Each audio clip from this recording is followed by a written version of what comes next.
આતંકી હુમલા પર સૌથી મોટા સમાચાર અત્યારે સામે આવ્યા છે। 4 આતંકીઓએ પહેલગામ હુમલાને અંજામ આપ્યો હતો।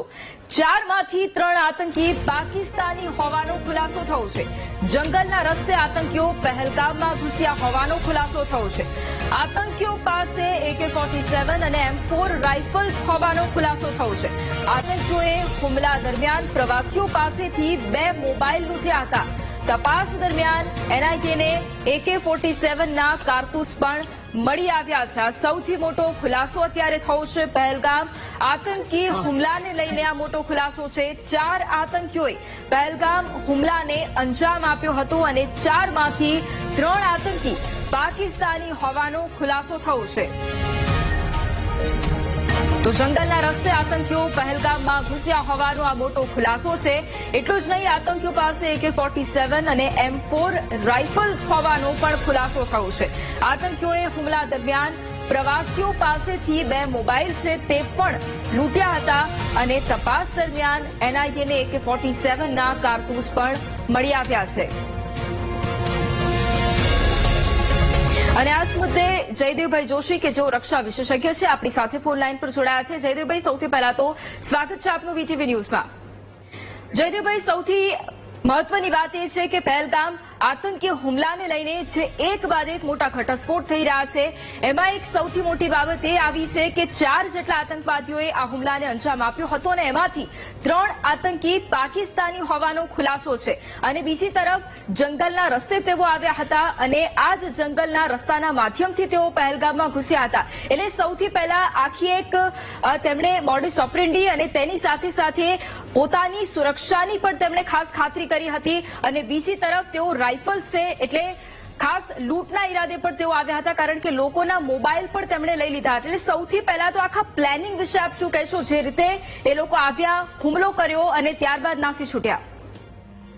જી, તમારો અવાજ પહોંચે છે આપણા સુધી? જી જી, આપે જે પ્રશ્ન પૂછ્યો, જે વાત કરી, એના 2 મુદ્દાઓને હું ખાસ ટાંકીને ફ્લેગ કરીને કહીશ। એક આપે જે કીધું એ લોકોએ જે મોડસ ઓપરેન્ડી પસંદ કરી છે, અને બીજી વાત કે જે કંઈ પણ એ મુવમેન્ટ થઈ રહી છે એમાં કેવા નવા ખુલાસાઓ થઈ રહ્યા છે।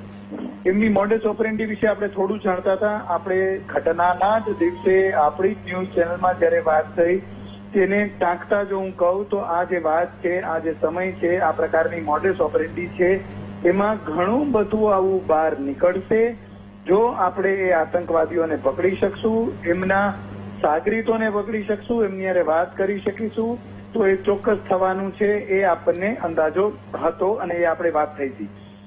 ઘટસ્ફોટની વાત કરીએ તો હવે જયારે એનઆઈએ કામે લાગી છે ત્યારે આ આતંકીઓના સ્કેચ પણ રિલીઝ થયા છે, ત્યારે એ સ્કેચના આધારે બીજી માહિતી લેવામાં આવી રહી છે, એમની મુવમેન્ટને ટ્રેક કરવામાં આવી રહી છે।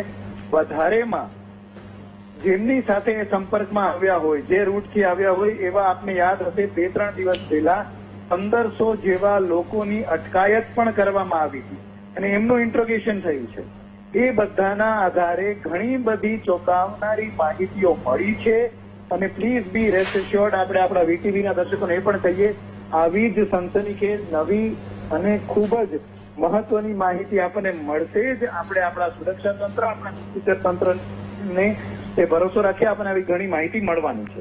સેકન્ડ જે આપણે વાત કરીએ એનું આવવાનું, આ પ્રકારે પહાડી રસ્તામાંથી પહેલગામમાંથી મુવમેન્ટ થતી હોય છે, ઘૂંટણખોરી થતી હોય છે। એ લોકો ત્યારે આપણે સાંભળીએ કે યુદ્ધ વિરામનું ઉલ્લંઘન થયું, આમને સામને ભારત પાકિસ્તાન સામે ચોકીઓ ઉપર ફાયરિંગ થયું। એ ફાયરિંગ એટલા માટે થતું હોય છે કે ખરાબ વેધર, વરસાદ, પૂર, રાતનો સમય, એવી સ્થિતિઓએ આવા ફાયરિંગ દ્વારા આપણા સૈન્યનું ધ્યાન એક તરફ ખેંચીને બીજી બાજુથી અંદર એન્ટર થતા હોય છે। અત્યારે આપણે વીટીવીની સ્ક્રીન પર જે આપણે બ્રેકિંગને જોઈ રહ્યા છીએ એમાં AK-47 હથિયાર અને બીજી રાઇફલની વાત થઈ રહી છે। બહુ ઇમ્પોર્ટન્ટ રહેશે અને બહુ સારી માહિતી મળશે જો આ જે કારતૂસો 50 જેટલા રાઉન્ડ ત્યાં ફાયર થયા છે, આ 50 જેટલા રાઉન્ડના કારતૂસ જે હોય એના ખાલી ખોખા ત્યાં પડ્યા હોય, એના બેચ કયા બેચમાં મેન્યુફેક્ચર થયા હતા અને કયા મેક ક્યાં મેન્યુફેક્ચર થયા હતા, એટલે બેચ અને મેકના આધારે પણ ઘણી બધી માહિતી મળશે। અને if I have that gut feeling true in our hearts કે જે હંમેશા આવું થતું હોય છે આ ગોળીઓ કદાચ પાકિસ્તાની આર્મી, ISI અથવા અફઘાનિસ્તાન અથવા ક્યારેક અમુક કેસીસમાં આવું થયું છે, મારા અનુભવથી પણ કહું મિલિટરી સર્વિસના, કે ક્યારેક સરહદના પેલે પાર ઇન્ક્લુડિંગ ચાઇના ના મેક 9 અસલા બારૂદ મળતો હોય છે. એટલે આ બહુ જ મોટો ઘટસ્ફોટ અત્યારે થઈ રહ્યો છે. આવા ઘટસ્ફોટો થતા રહેશે. એના કારણે ભારતના હાથ મજબૂત થશે અને હાથ લાંબા થશે આ આતંકના આટાઓના ગિરેબાન સુધી પહોંચવા માટે. બિલકુલ આભાર જયદેવભાઈ અમારી સાથે જોડાવા માટે.